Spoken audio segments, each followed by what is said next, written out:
بسم الله الرحمن الرحيم، وعليه الاستعانة والتوكل، وأصلي وأسلم على خير رسله سيدنا محمد صلى الله عليه وسلم وعلى آله وصحبه.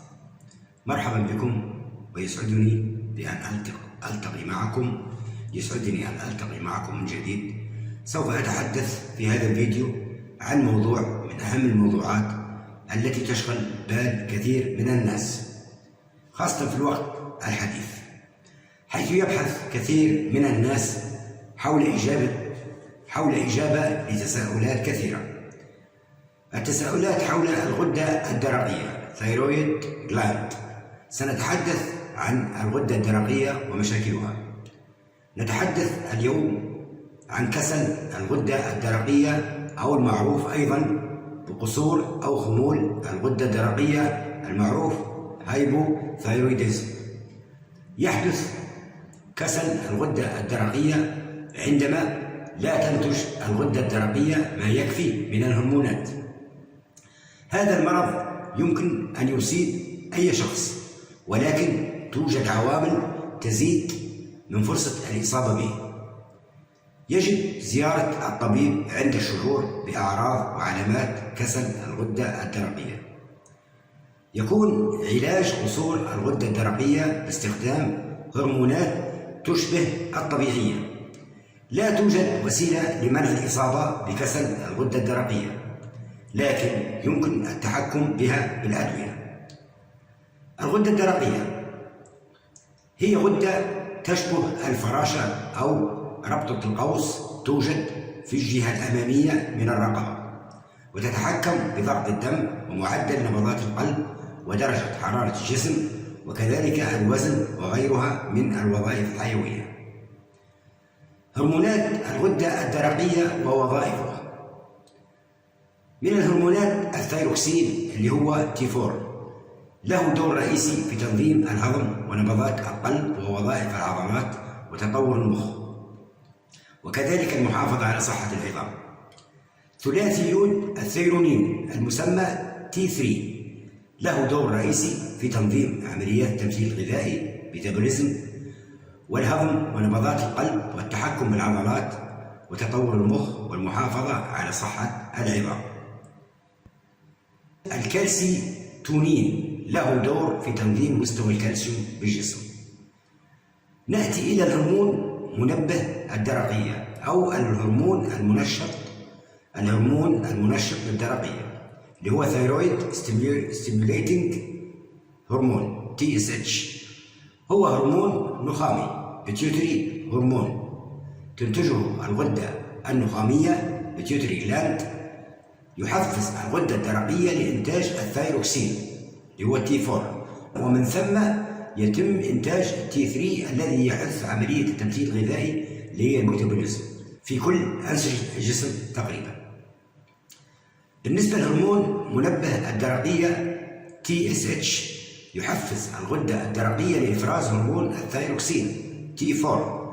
يتم تحويل ثايروكسين اللي هو T4 إلى T3، وهو الهرمون النشط الذي يحفز التمثيل الغذائي. حوالي 80% من هذا التحويل يتم في الكبد وغيرها من أجهزة الجسم، وفقط 20% يتم في الغدة الدرقية نفسها. يتم إفراز هرمون منبه الدرقية TSH طوال الحياة، ولكن يحدث الإفراز بمستويات عالية بشكل خاص خلال فترات النمو السريع والتطور. إفراز الغدة النخامية لهرمون منبه الدرقية TSH ينظم تركيز هرمونات الغدة الدرقية اللي هي T3 والT4 في الدم. عندما تكون تركيزات T3 وT4 منخفضة، يتم زيادة إنتاج الهرمون اللي هو TSH، وعلى العكس عندما تكون تركيزات T3 وT4 مرتفعة ينخفض إنتاج هرمون TSH. وهذا مثال على الارتجاع السلبي، أي أن زيادة أحدهما تقلل الآخر والعكس صحيح. تعريف كسل الغدة الدرقية: يحدث كسل الغدة الدرقية عندما لا تقوم الغدة الدرقية بإنتاج ما يكفي من الهرمونات لتلبية احتياجات الجسم، مما يؤدي إلى تباطؤ في بعض وظائف الجسم. هناك مسميات أخرى لكسل الغدة الدرقية، نستطيع أن نسميها خمول الغدة الدرقية أو قصور الغدة الدرقية.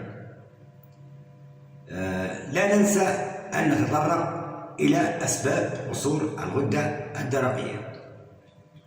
حقيقة قد يحدث ذلك الكسل للغدة الدرقية لعدة أسباب، وتشمل التالي: الإصابة بأحد أمراض المناعة الذاتية التي يقوم فيها الجسم بمهاجمة الغدة الدرقية، مثل مرض هاشيموتو، وممكن أن يكون بسبب علاج سابق للغدة الدرقية مثل العلاج الإشعاعي والجراحة وغيرهما.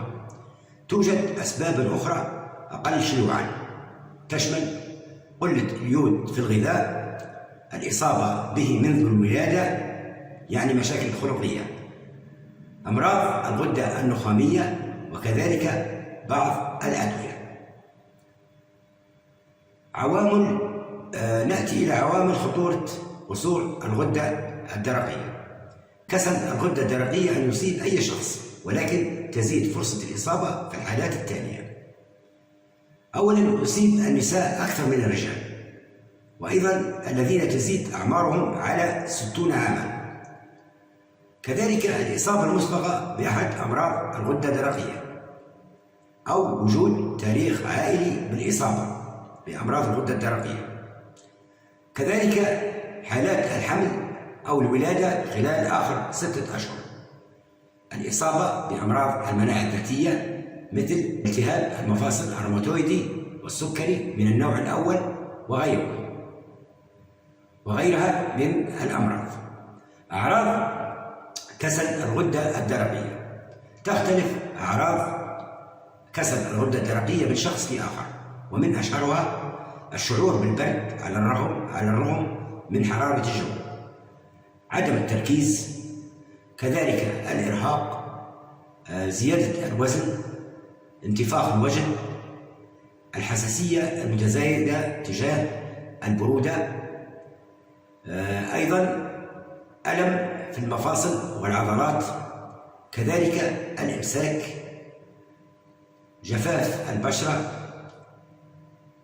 ويصبح الشعر خفيفا وجافا، غزارة الحيض أو عدم انتظام الدورة، مشاكل في الخصوبة، وكذلك الاكتئاب، وأيضا بطء في نبضات القلب. ما سبق هي أعراض كسل الغدة الدرقية. لعلنا نسأل: متى تجب زيارة الطبيب؟ طبعا عند الشعور بالتعب دون سبب أو ظهور أعراض وعلامات كسل الغدة الدرقية لا نتوانى أن نستشير أخصائي. نأتي إلى مضاعفات قصور الغدة الدرقية. قد يؤدي إهمال علاج كسل الغدة الدرقية إلى عدة مضاعفات، نذكر منها تضخم الغدة الدرقية، وكذلك مشاكل في القلب، مرض الوذمة المخاطية، وهي حالة نادرة جدا وقد تكون مهددة للحياة، تحدث عندما تنخفض هرمونات الغدة الدرقية بشكل كبير. قد تظهر مضاعفات للمرأة الحامل إذا لم تلتزم الأم بالخطة العلاجية الموصوفة بواسطة الطبيب. من أحد المشاكل للحامل تسمم الحمل أو فقر الدم وغير ذلك، وقد يتأثر الطفل أيضا. نأتي إلى تشخيص كسل الغدة الدرقية. طبعا بمعرفة التاريخ المرضي والتاريخ العائلي، كذلك يطلب الفحص السريري للتشخيص، وأيضا التحاليل المخبرية، تحليل الدم، وينصح بإجراء الفحص الدوري إذا تعرض الشخص لعوامل الخطورة، بالإضافة إلى كبار السن والحوامل. علاج كسل الغدة الدرقية: يعتمد العلاج على الاستخدام اليومي لهرمون مشابه للهرمون الذي تفرزه الغدة الدرقية بشكل طبيعي، ويتم إجراء تحاليل بشكل دوري إلى أن يتم ضبط الجرعة بحسب احتياج المريض، والتحكم بمشكلة خمول الغدة الدرقية، ويجب عدم التوقف عن استخدام الدواء دون إخبار الطبيب، حيث قد يستغرق العلاج فترة 6 أشهر بانتظام حتى يشعر المريض بعودته إلى طبيعته ويتحسن. الوقاية من كسل الغدة الدرقية: لا توجد طريقة حقيقة لمنع الإصابة بالمرض، لكن يمكن التحكم به باستخدام الأدوية. نأتي إلى بعض الأسئلة الشائعة. السؤال الأول: هل تناول الهرمونات الصناعية خطر على المدى الطويل؟ إن تناول الهرمونات الصناعية شائع عند الشباب الذين يمارسون رياضة حمل الأثقال، ولاحظنا ذلك، وكذلك النساء، وقد اتضح أن تناولها تسبب أضرار على المدى الطويل وقد تهدد الحياة نتيجة التأثير في القلب وأيضا القدرة الجنسية. هل تناول الليفوثيروكسين آمن للحامل؟ نعم آمن خلال الحمل مع متابعة الطبيب لقياس معدلات هرمون الغدة النخامية ومعايرة الجرعات على نتائج الفحص كل 3 أشهر. هل يسبب كسل الغدة الدرقية ارتفاع الكوليسترول بالدم؟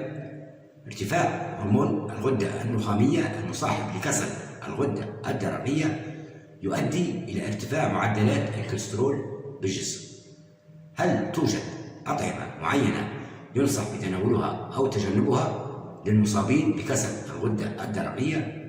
نعم، ينصح للأشخاص المصابين بكسل الغدة الدرقية بتناول المأكولات البحرية الغنية باليود والخضروات المزروعة في بيئة مشبعة باليود واستخدام الملح الغني باليود. هناك مفاهيم خاطئة عن كسل الغدة الدرقية.